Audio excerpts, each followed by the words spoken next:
Hollywood की यादें प्रस्तुत करता है टाइटैनिक।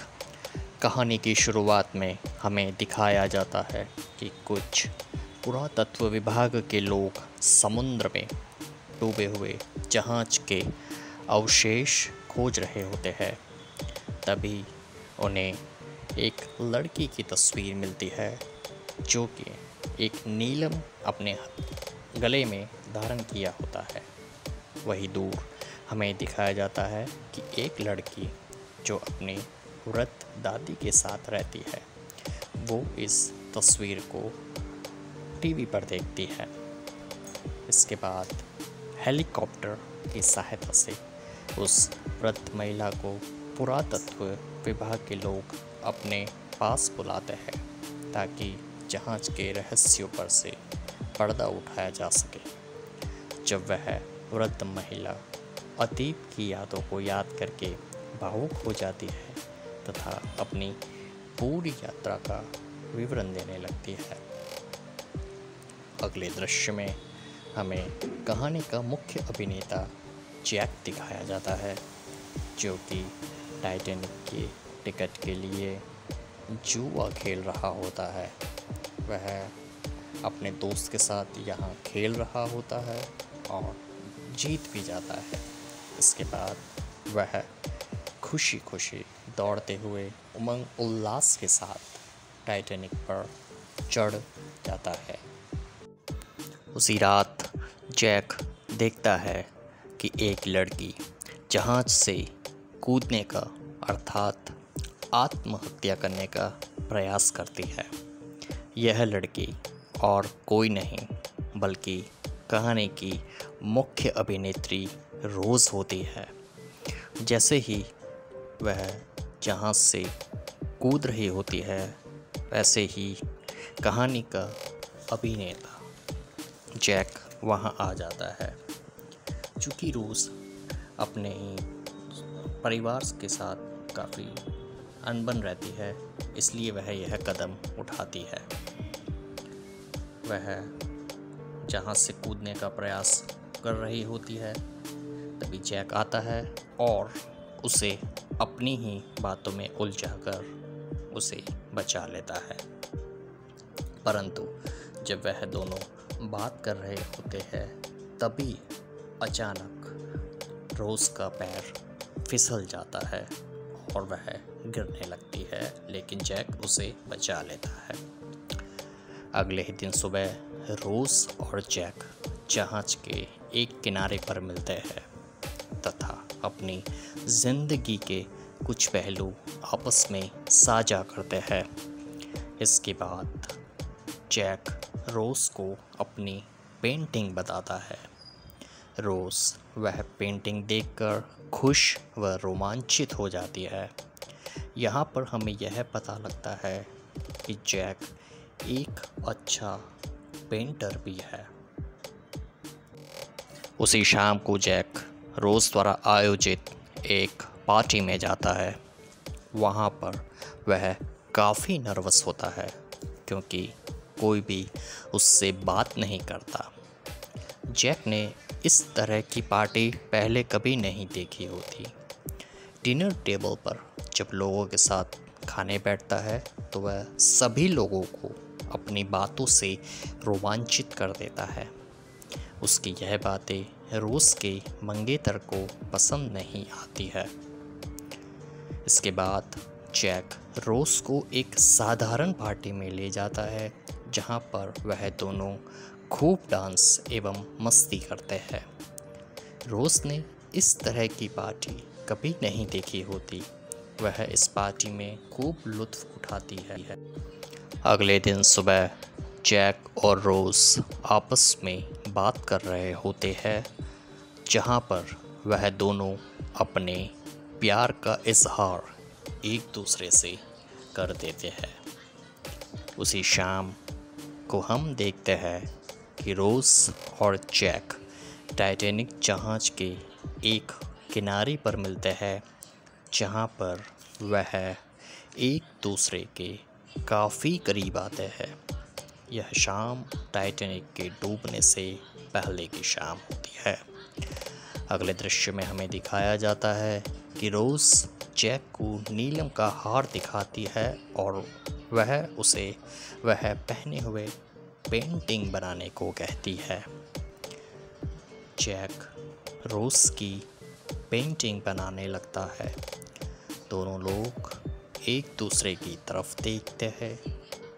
यह वही पेंटिंग होती है जो कहानी की शुरुआत में पुरातत्व विभाग के लोगों को मिली थी।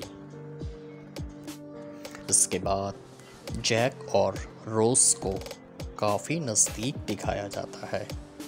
रोज़ जैक से कहती है कि जैसे ही जहाज़ रुकेगा वह उसे अपने साथ ले जाए।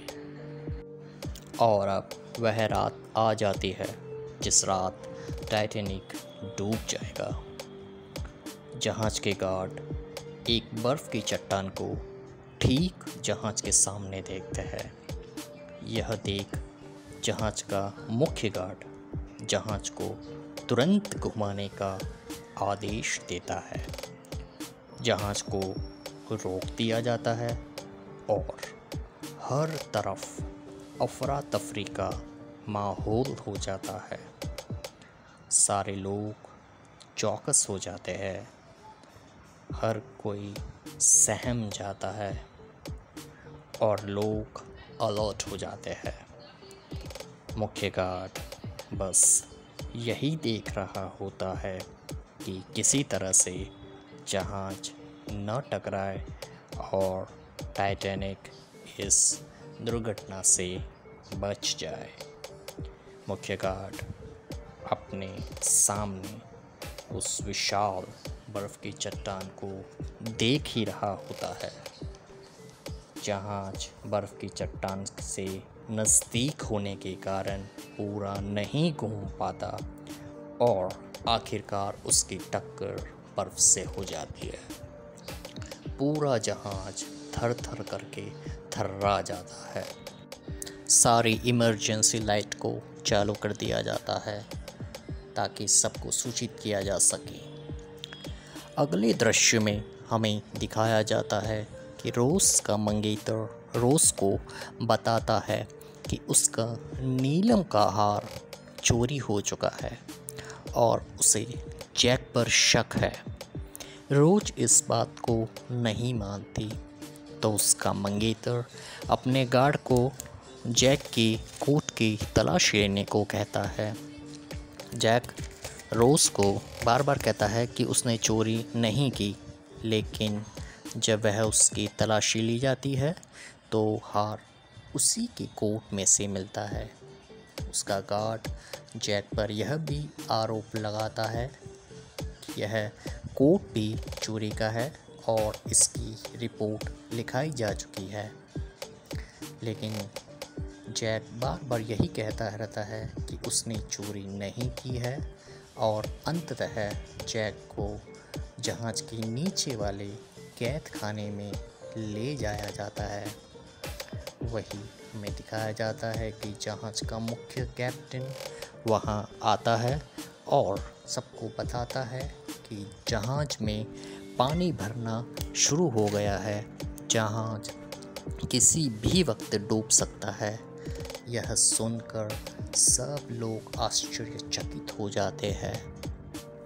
जहाज़ का मालिक कहता है कि यह जहाज़ डूब नहीं सकता, पर जहाज़ का कैप्टन समझाता है कि ये यकीनन डूब सकता है क्योंकि जहाज़ लोहे का बना है।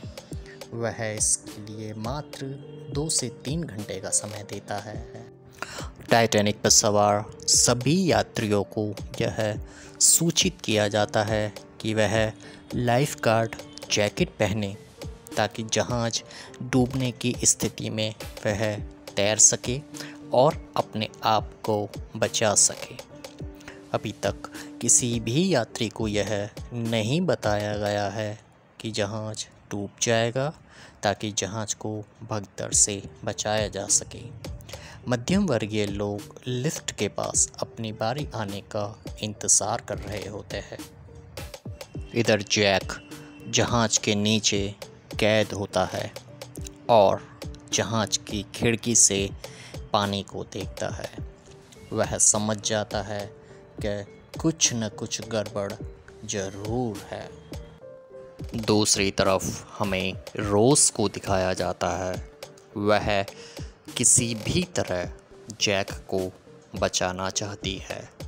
वह लिफ्ट के सहारे जहाज के निचले हिस्से की तरफ जाती है, जहां जैक को बंदी बना के रखा होता है। वह लिफ्ट से उतरकर हर जगह जैक को ढूंढती है और जैक जैक कहकर आवाज़ लगाती है। आखिरकार वह जैक को ढूंढ लेती है और जैक को बचा लेती है। इसके बाद दोनों लोग वहाँ से निकलने का प्रयत्न कर रहे होते हैं। दूसरी तरफ हमें यह दिखाया जाता है कि रोज़ का मंगेतर मुख्य गार्ड को उसे बचाने के लिए कहता है। जहाज लगभग आधा डूब चुका होता है। जहाज़ पर चारों तरफ अफरा तफरी का माहौल होता है। लोग बदहवास होकर इधर उधर भाग रहे होते हैं। यहाँ पर जहाँ जैक और रोज़ भी ऊपर आ गए होते हैं तथा वह एक सज्जन से अपने बचाव का मार्ग पूछते हैं। जहाज पर कई छोटी नौकाएं होती है जिनमें लोगों को बिठाकर नीचे उतारा जाता है। इन नाव में कई छोटी बच्चियां एवं औरतें होती है। लोग अपने परिजनों से जुदा होकर भावुक हो जाते हैं। जैक भी रोज़ को उसी नौका में बैठाकर जाने को कहता है। वहाँ पर वह लोग एक दूसरे को देखने लगते हैं। इस भावविभोर दृश्य से रोज़ और जैक दोनों की आंखें नम हो जाती है। लेकिन रोज़ जैक को छोड़कर नहीं जाना चाहती और वापस से कूदकर जहाज पर चली जाती है। वह भागती हुई जैक के पास आ जाती है। जैक भी रोज़ से मिलने तुरंत वहाँ पे भागता है और दोनों मिल जाते हैं।